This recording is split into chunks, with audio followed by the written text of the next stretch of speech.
We're coming in hot with inspiring guests, witty banter, and colorful commentary for today's veterans and military community. This is the Tango Alpha Lima podcast. They call me crazy cause I'm facing all my giants. They try to scare me into thinking I can fight it. They tell me I should never even think of trying. But that's just me, I'm gonna live out in defiance.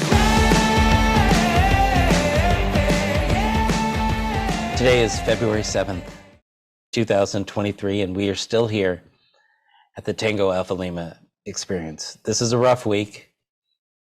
Men get into a lot of trouble this week. Ashley, does your husband do Valentine's Day really well? It's only 7 days away. It's only 7 days away. No, we don't celebrate holidays or Valentine's Day. My gift to him is always that we don't do anything for Valentine's Day and we ignore it. And I assume in like 5-6 years, we'll be divorced from a lack of magic. Well, you would be divorced a lot sooner if he kept forgetting it. So you are making the love. That's what I think. You're making the love last by doing this. Yeah. All right. Well, I'm going to just say, good thing I don't have your mailing address because I'd send you a card and some chocolates and, thank you. Just make it lovely. That's good for a relationship. When another man sends you cards and chocolates. Right. I'd be like, and I'd send him one too. It would just say, you better step up, son. You better step up. Better step it up. He honestly would, if you sent me that, he would say, well, why didn't I get any? He has no concern about me at all. Wait, did you say pure love? Did you say that you say things sometimes and you don't hear the double entendre? Oh, there's one. Oh, what did I say that? Why didn't I get any? Anyway. And look forward to that for the next year, Alphas.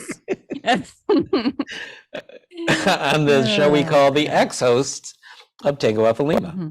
All right. Yes. You know what? Speaking of chocolates, they aren't as nutritious as they should be, or as they could be. So why don't you let us hear about the tragedy of food insecurity? I certainly will.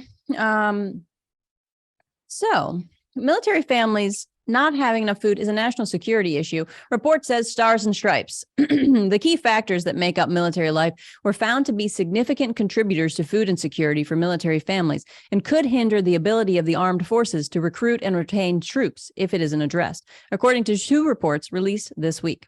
Frequent moves, including to areas with a high cost of living and high spouse unemployment, are 2 of the factors unique to military life that were found to impact the ability of military families to purchase enough nutritious food.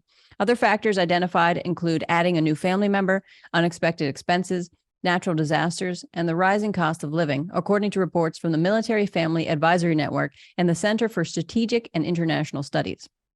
Food insecurity among U.S. veterans and military families is a national security concern. It multiplies stress on active duty personnel, diminishes well-being among service members and their children, who are more likely to serve in the military as adults, and may hinder recruitment for the armed services, according to the report from CSIS, a Washington-based think tank.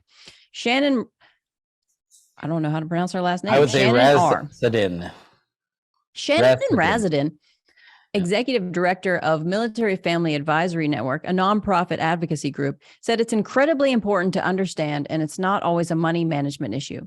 That feels personal for people. That feels like you're doing something wrong. But the reality is, some of these things are really outside of your control, she said. People are sometimes afraid because they don't want to look like they're irresponsible. We're making sure that people recognize that there are things happening here that are outside people's control or are specifically related to military life. The fear of stigma is especially heightened for troops as they move to a new duty station and don't want to be seen as problematic in a new unit, residents said. So this is an important issue to you, yes? It's an important issue to me because I found out recently that people need food to live. It's a thing. Did you? I had no idea. It was recently, it just popped up. I read it in an article. Yes, it is a big thing to me. I have started programs on my base where I put out anonymous Google forms and I say, if you need food, fill this out. I don't need to know your name. I don't need to know why. And I just need to know how many people are eating. Do you have any food allergies? And then I have 2 questions from Military One Source on there that are, in the past year, have you felt like the food that you bought wasn't going to last? And do you feel like you couldn't afford food? And, but then I just anonymously drop it off on their porch. It's a big thing. I have myself, I have 22 families, 22 different families that have asked me for groceries. I have friends that run food pantries on base. There's Stronghold Community Food Pantry. Monica Bassett runs that, Army Spouse of the Year last year. And then there's Heather Campbell, who is doing a similar program to me out at Eielson Air Force Base in Alaska. It's not about people paying too much money for their Dodge Charger. It's people like to write it off and say, well, they're just mismanaging their money. It's not accurate.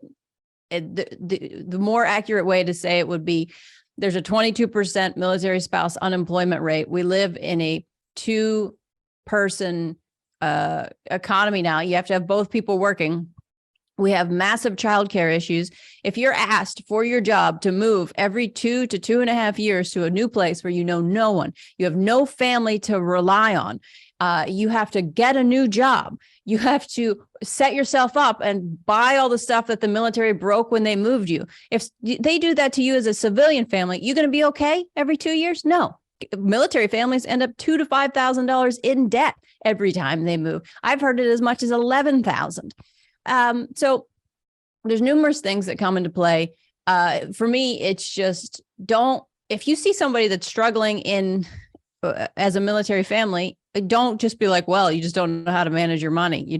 There's so many things that are imposed by the job that make things more difficult. We have on my base, our organic romaine lettuce. Yes, it's organic, but it shouldn't be $10, and the food that you buy doesn't always last because it's not always of great quality. So there's issues and we need to figure this out. I'm going to take it down. I've decided today I will conquer food insecurity. All right. I've seen you in your grocery carts and doing that sort of thing. So kudos to you for that. We talked one time, and because I had a thought, and I think this might be a great mission for the American Legion Auxiliary, and I'm going to suggest a guest on air. I don't know who it is. That's why I'm going to do it on air, because I can't fill out the form because I don't know the name. But somebody in the auxiliary, maybe it's a past president that wants to take up a new thing to kind of present this as something for units that are near military bases could band together and do this. Because if you by yourself have, what did you say, 20? 22. I have 22 families, yeah. 22 families from one person. Imagine how many are actually there at that base that didn't see your form. And eventually you're going to have to, you can't do infinite number of families. Yeah. And I mean, not just monetarily, but the time it would take to do that, to be, it's unfortunate. And I think back to when a report came out about the number of Walmart employees that were doing food stamps, and everyone raged because they said the government is subsidizing Walmart's wages because they don't pay them a living wage, and people got very upset about that. I think in terms of the military, we should also be mortified by this, and it's not the Dodge Charger crowd. That's the E1 through E3s. They're the ones that do that dumb stuff. I think when people get married and they start having kids, what is that, like average about 25, 26? So they're E5s. I mean, they're not just doing dumb things. Some of them are, but that's not why where they are because they now have kids and they think about things other than themselves. So this is a super serious issue, and it is going to affect national security, and somebody needs to do something about it. And I think ALA for veterans.org. ALA. I agree, because I think that, if anything, we could have people donate food to the posts, and then people could go pick up food, and it's somewhere off base because there's issues with a fear of retribution. You don't want to get in trouble with your security clearance or your job or your boss. So that's why keeping it anonymous is so important. But you're absolutely right. I am in the recruiting and retention business. That's what the main focus with that is. If you're hungry, you're not going to stay in. Well, if you can't afford food, why would you not go somewhere else? And part of this, I know that, I'm trying to help people near where I am because I want to help them, but I know that is a small piece of it. The bigger piece is going to be the legislation and going and talking to Washington and joining forces with other organizations and trying to get the military to be able to accept food stamps. Right now, they include their BAH and it blows it all out of the water. Well, your BAH disappears. It goes right to base housing, the privatized base housing that there's so many issues with. So it all just feeds within. But can food stamps not be used in the commissary? You can, but it's hardly anybody qualifies. Now, there's people that are on WIC but it's a lot of times by the time they finally get up the courage to go do it. I get these letters all the time. And they say, I finally got the courage to do it. And I was $20 over qualifying. And you're like, oh my God. People are selling their blood. They tell me they are selling their blood and starving themselves to be able to afford food. And these are active duty, living on base. And it's not a thing that just happened this year. I got stories that go back to 16 years ago. Right. Okay. So I'm going to put it out there in the universe. Is there's somebody, and I know you're bringing a lot of auxiliary listeners to us. If there's somebody out there who can link us in with somebody who can get the message out and create a mission for all the units that are near bases to participate in this. And also we don't have to send food. There's grocery store gift cards. There's, if somebody like me wanted to donate to your thing, send grocery store gift cards. I think that's a great way to go. All right. Continuing on health and wellness, we have a guest today, and we're going to confuse all of you alphas out there. We're going back in time a few weeks, and we are doing a little Ashley swap in a very PG way. While we were at SVA NetCon 2023 in Orlando, we met Brianna Renner, who is she's new. She just got promoted CEO of Veterans Yoga Project, VYP, very young, pretty thing. PYT, never mind. So take a deep breath, cleansing breath. Open your mind to be transported back in time. And we're going to be back with OG Ashley doing this interview with Brianna right after the break. And then later, we're going to have an AGM 2 to see what she thought about all this. Wow, it's just a whole garden of Ashley today. And I couldn't be happier about it. Achoo! That's not an allergy. All right, we're going to be right back with all of this after the break. Veterans, did you know that hearing loss and tinnitus are the top service-connected disabilities, and that untreated hearing loss frequently results in social isolation and loneliness? A new year is always a good time for new connections, and it's just as important to maintain the old. The Heroes with Hearing Loss program, provided by Hamilton CapTel, supports veterans who face the challenges of hearing loss by providing solutions that keep us connected. And now, the new Heroes mobile CapTel app for iOS devices is available. Veterans with hearing loss can download the Heroes mobile CapTel app at no cost and experience the same feature-rich captioned telephone service that Hamilton CapTel customers have relied on for years. The ability to listen and read what is said over the phone makes it easier than ever to connect with those who matter most in their lives. Just search for Heroes Mobile CapTel in the Apple App Store today.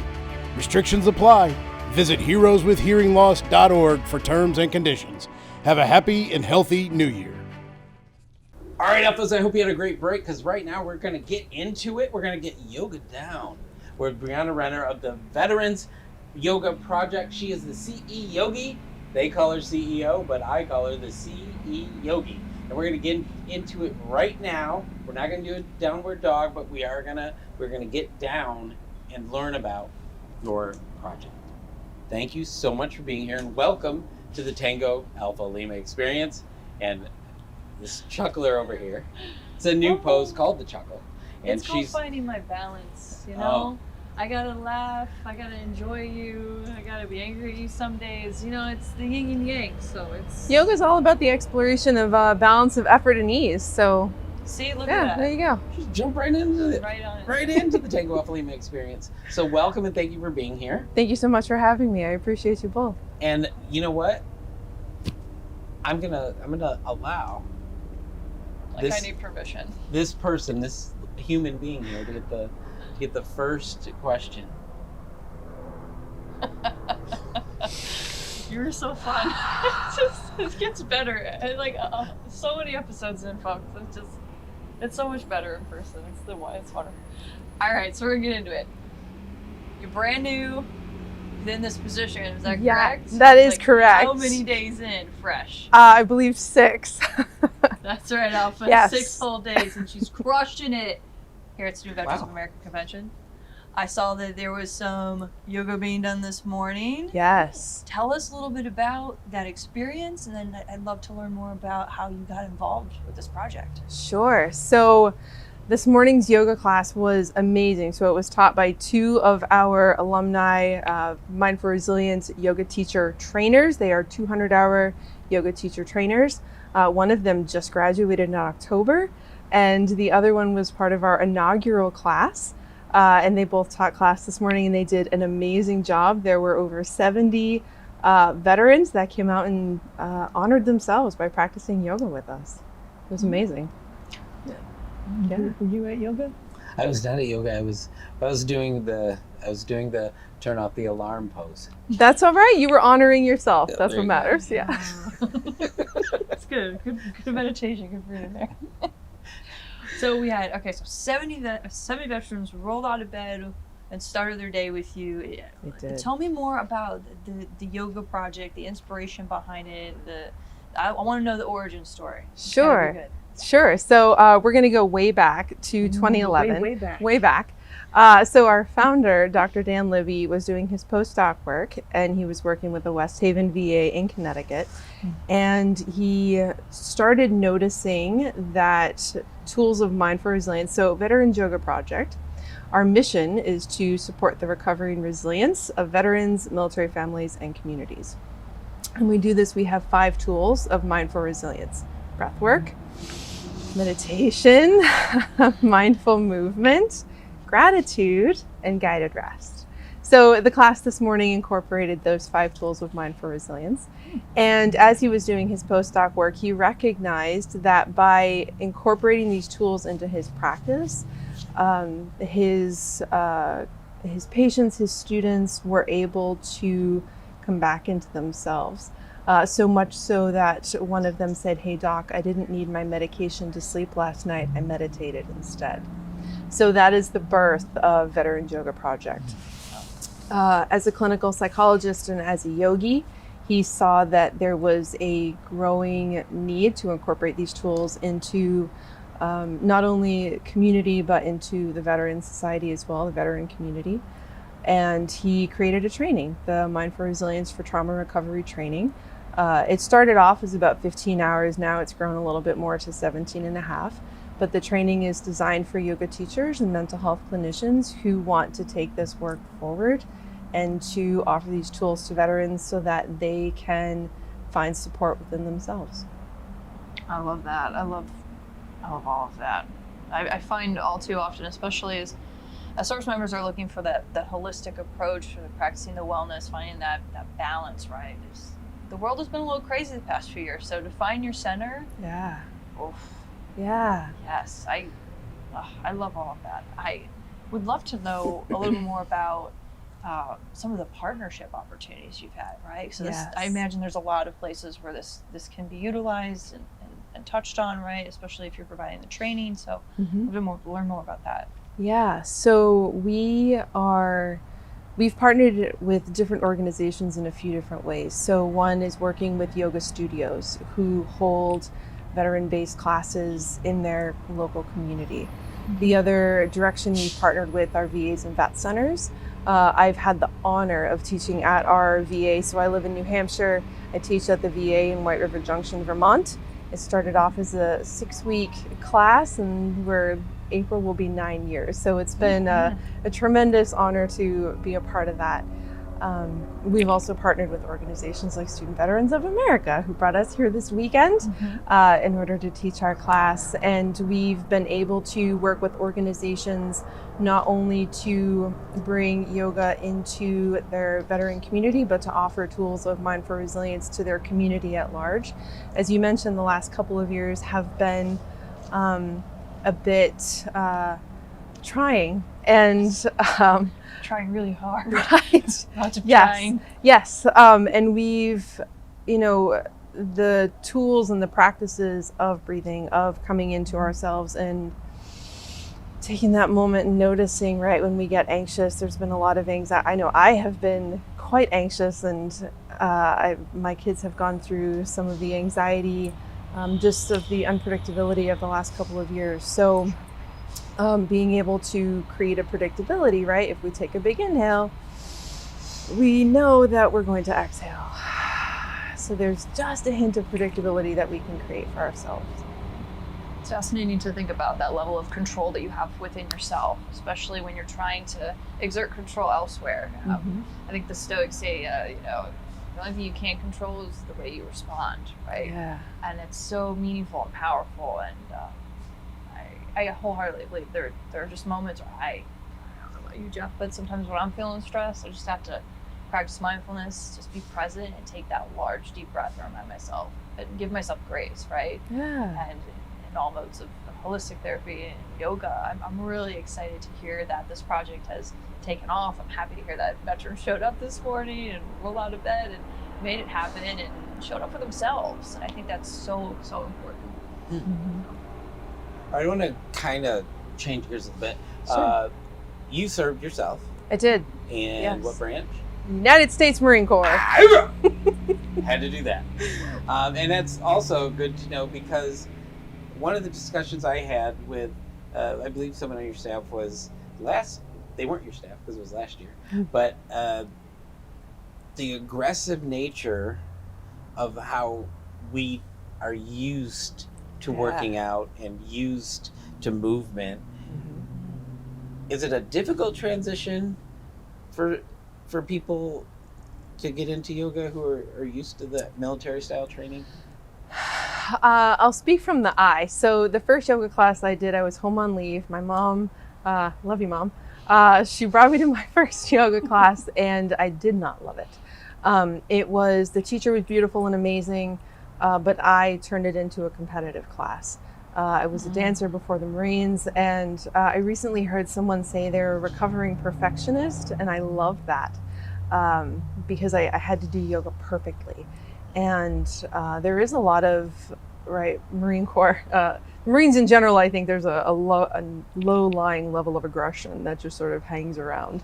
And going into yoga class, right, I wasn't ready to accept that balance between effort and ease. So it was a few years before I was in a place where I could recognize that I didn't need to live in a place of aggression. I didn't need to live in a place of hypervigilance. I didn't need to live in a place of perfection in order to be successful. So when I was able to recognize that in myself, I was able to practice and appreciate that yoga is not a perfection. Yoga is a practice, and I don't have to do it right, and I don't have to do it perfectly every time I show up to the mat. Simply by showing up to the mat, and that's perfection. Whatever happens from there happens from there, and that's okay. So once I was in that space and understood that, then I wanted to share it with my brothers and sisters. I wanted to share it with others. Wherever they are on their journey, they might not be ready to hear it, and they might not be ready to practice today, but that's okay. just knowing that a resource is available down the line, when they're ready, it's there for them. That's a heck of a paradigm switch, right? From the recovering perfectionist, I think, can speak to so many military folks across the board, right? Like, we're in constant competition with ourselves. How can we improve, right? And it's wonderful to have that growth mindset, but sometimes that can be invasive, you know, and it's really impossible to beat an enemy with an outpost inside your head. And I will say this, I feel a little called out. I definitely have. I've had that moment where I have laid on the mat, and I can just hear all these different things going on, and I'm focused on everything except being present. And I think there's a lot of power in being able to find that effort and ease, as you described so eloquently, because for many of us, it is how do you get to that place, right? Like, how do you shut it off long enough to enjoy that class, or practice it and take that step at even a very stressful time. So I'm gonna focus on me and my breath and here. But no, I think that's beautiful. I think, I'm reflecting right now actively, alphas, on my own life, because You are witness to actually self-therapy. My self-therapy, but therapy's great. Therapy's great. I am really happy that you're here with us, because this is an important conversation to be had, and I think, you know, yoga has a lot of amazing benefits to veterans. So happy to have you here. Is it no question? All right, so I will jump in. So you have all of these benefits of the practice, not the perfection. Although I'm going to challenge that when I go to do yoga, I'm going to find perfection, and I'm going to be at peace with it. There you go. Yeah. So so extra. How do you get this from inside your brains and out to us? So do you do this online? I heard you practice with some yoga studios. Yeah. So Veterans Yoga Project offers free yoga classes every day, all day. So we do this in a couple of different ways. One is through our online app. We have an app that you can download for i or Google, and we have classes all year long, and all of our classes incorporate those 5 tools. So breath work, meditation, guided rest, gratitude, and mindful movement. And those classes are always free. You can go to our website, and we have a map that highlights all of our in-person classes around the country. And again, those are partners with VAs, vet centers, local community, veteran-based organizations like Team RWB. We had a class with Emerging Vets and Players for a while, and a lot of connections have been made over the last few days. We do have teachers who teach at American Legions. So yeah, both either on the app or online. We also have a practice library on YouTube, and all of our classes are listed there as well. Well, I'm one of those that was talking about having classes in an American Legion post, preferably Hollywood Post 43 in California. You got it. On our Sunday days, we're looking for some things to do that would be helpful and wellness based, and I feel like this is a great match. I think so. Yes. I think you're onto something. If this was Yoga Tender, I would swipe right every time. Perfect. It sounds like it's gonna be a match. What's wrong with you? So, what advice would you give out there to the veteran community so that we can be more sane and more balanced and more balanced and more in tune with our lack of perfection? Sure. What advice would I give? The advice that I would give is that Dan used to say all the time, it's all too mysterious to take it too serious. So, and I love that. Like that. Do you guys have t-shirts? Yeah, You selling some merch? We work too closely. We're going to need to back away. The idea behind these tools, right, is not just for them to be practiced on the mat, but for them to be taken off the mat and into our daily lives. So when you recognize, for example, if you notice that you were in a stressful situation and your breath starts to become really shallow and your mind starts to go 100 miles a minute. A really slow exhale. And it takes time and it's practice, right? Again, it's not a perfection, and it's not one breath that's going to magically, ease any sort of stress or anxiety that you may be feeling in the moment. But one breath at a time, one exhalation at a time, and find support. Support precedes action is one of our guiding principles, and it's one of my personal guiding principles.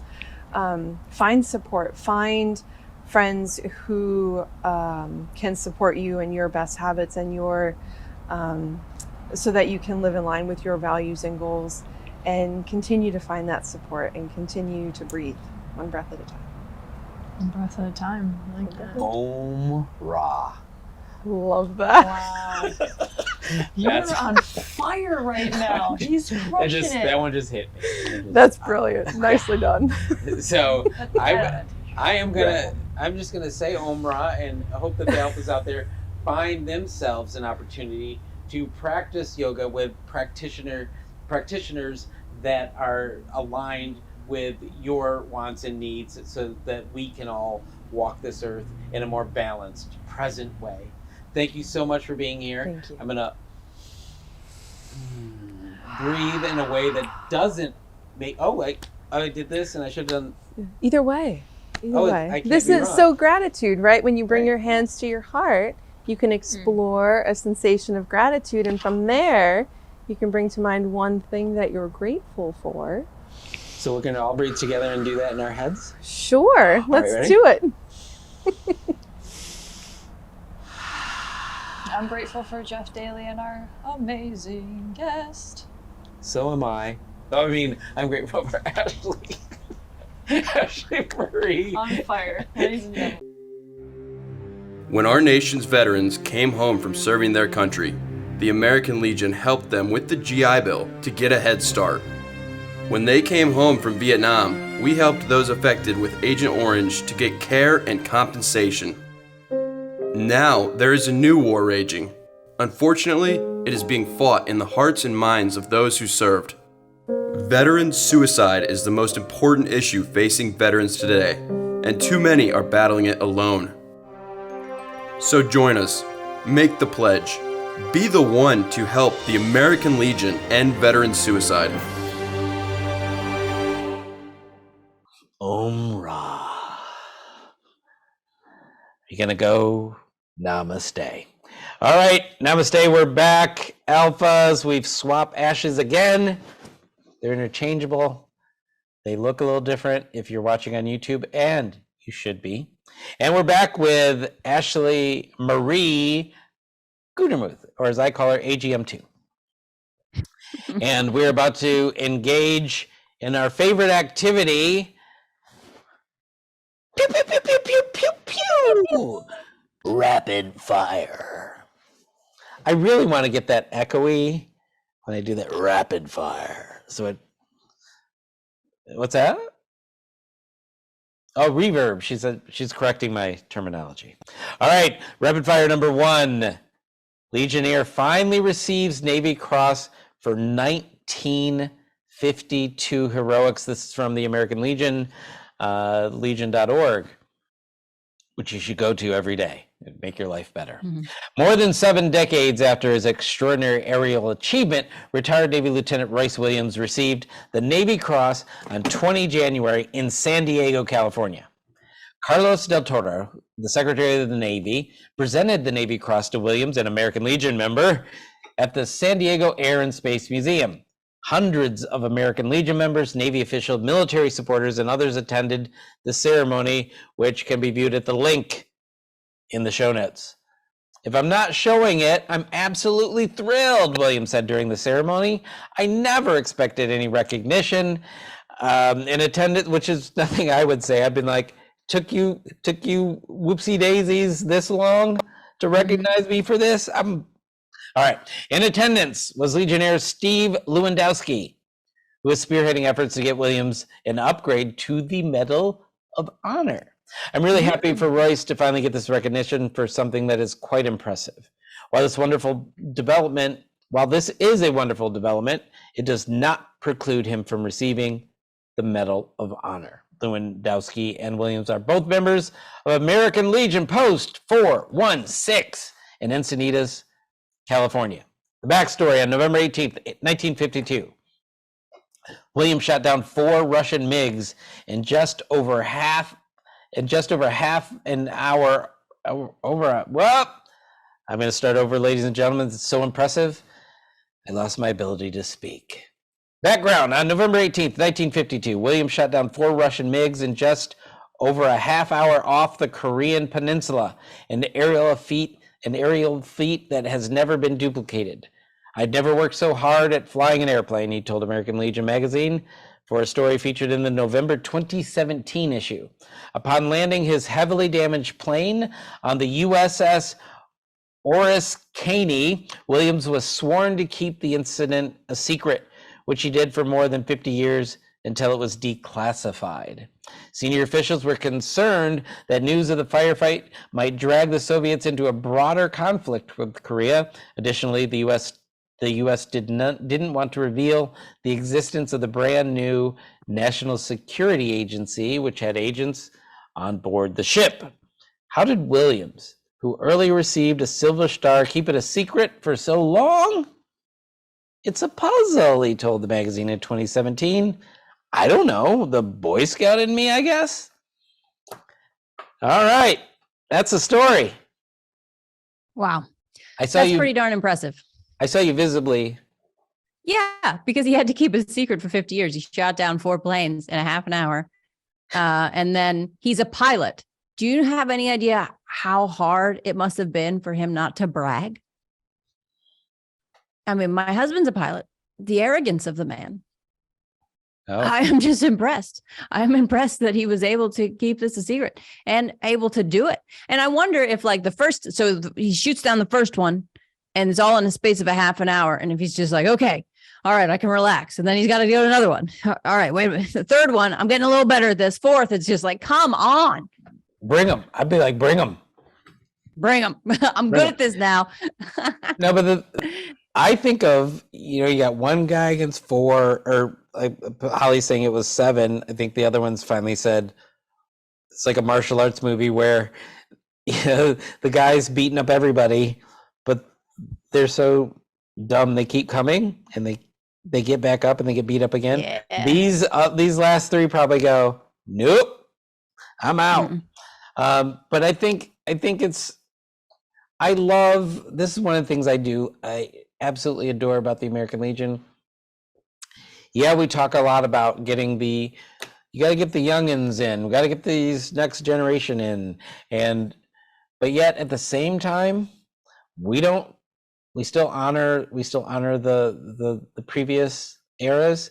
And this was definitely worthy of time and attention. I want to thank Steve Lewandowski and everyone else who fought and is fighting for and are fighting, sorry, my grammar went away again, for proper recognition for this.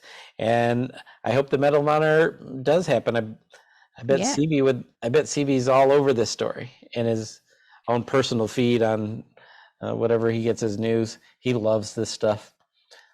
If he does get it, we're gonna have to invite the National Judge Advocate back, see if he can come, because he probably knows him.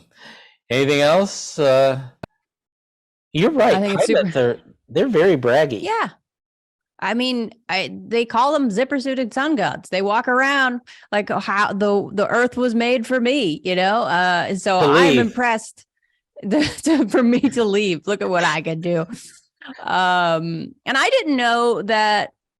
I thought when you flew, like you had a gunner. So, but it sounds like he was flying and gunning at the same time. Oh, in the 50s, I would they're probably single man fighters. Crazy to me. That's nuts.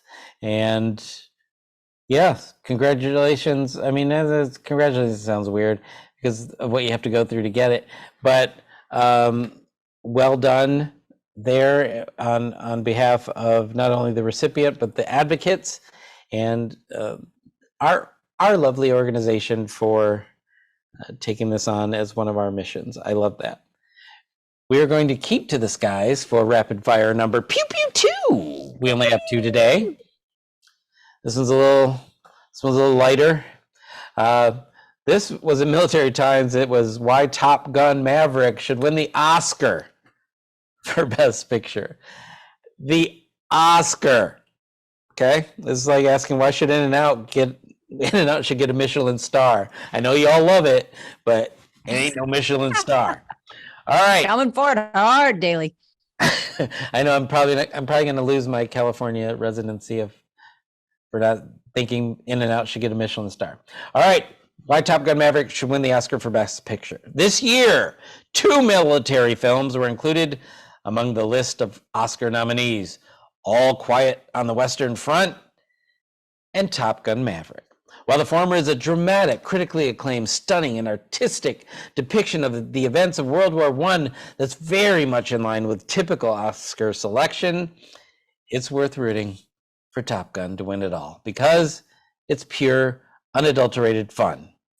Alas, it's common knowledge that despite recent attempts by the Oscars to broaden the definition of Best Picture for decades, the Academy of Motion Picture Arts and Sciences has been known, almost to a comical degree, for selecting the most avant-garde, socially prescient, and downright strange movie to bear that title every year. Top Gun Maverick is none of those things, so it likely won't win, but wouldn't it be great if it did? Much of the buzz is rightly going to Everything, Everywhere, All at Once. Jeff Daly edit.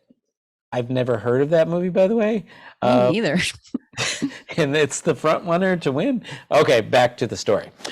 While the absurdist comedy is as brilliant and beautiful as it is surreal, it wasn't the film that made us all love the movies again the way the long-awaited Top Gun sequel did.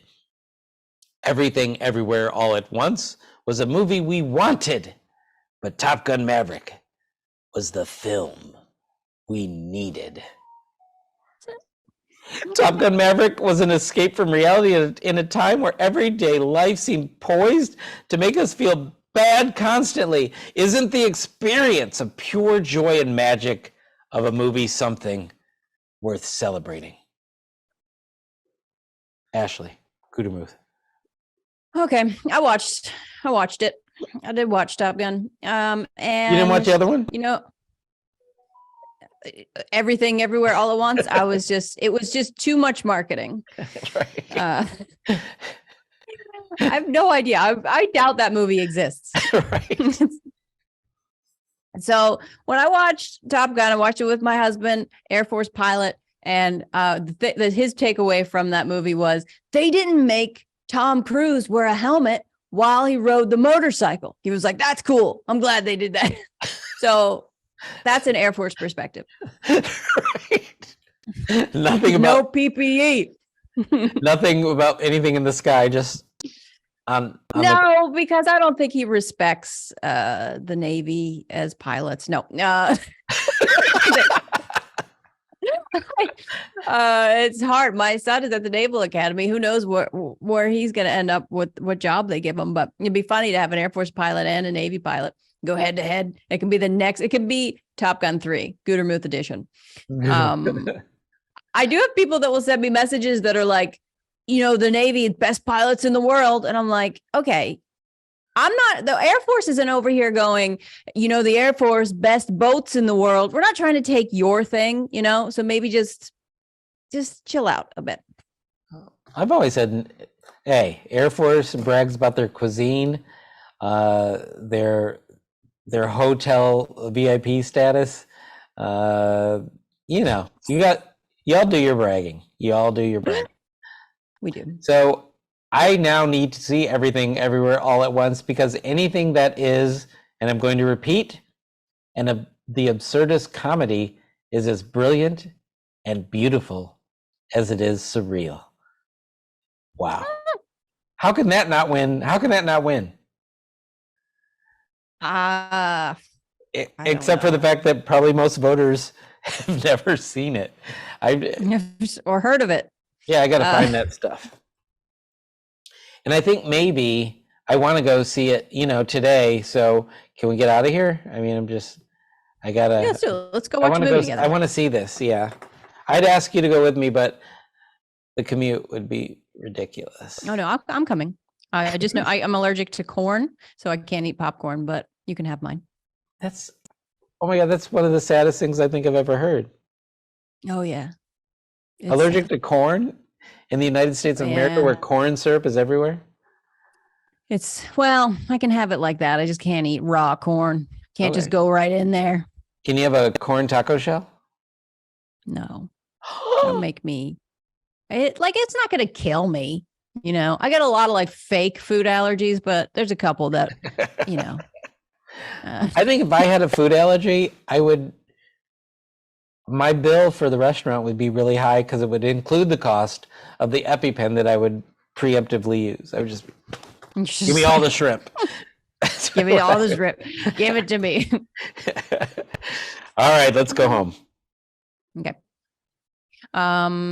Hey, everybody. This is when I say, don't forget to subscribe to the Tango Alpha Lima podcast on YouTube, Apple Podcasts, Spotify, or wherever you consume podcasts. Don't eat them. They're dangerous. Please leave us a review and give us a big old 5-star rating, or I'm coming to your house and it's not going to be a pleasant experience. I will not clean. So the world knows how much you love us. If you have a guest recommendation. And she won't cook anything with corn, apparently. She won't cook anything with corn, but she will she'll thumb wrestle you until you give us a 5-star review. Oh, not as aggressive this week. Well, I'm just saying they might only be able to give you 4 if they lose too violently. Oh, that's a good point. And it will be violent thumb wrestling. That's the only way I do it. If you have a guest recommendation, go to legion.org/Tango Alpha Lima and click on the suggest a guest link. I want to talk to your friends, your family, your interesting people. Bring them to me. All right. It's February 7th, Alphas 2023. You have 1 week to find your other alpha and mate little baby alphas. I'd like to see a AAA. I'd like to see a AAA family 9 months from today. Or 9 months. All right. And with that, so that you can get down to alpha on alpha making alphas, I'm going to declare this episode of season 4, episode 145, Mission in Motion. You know what I'm saying.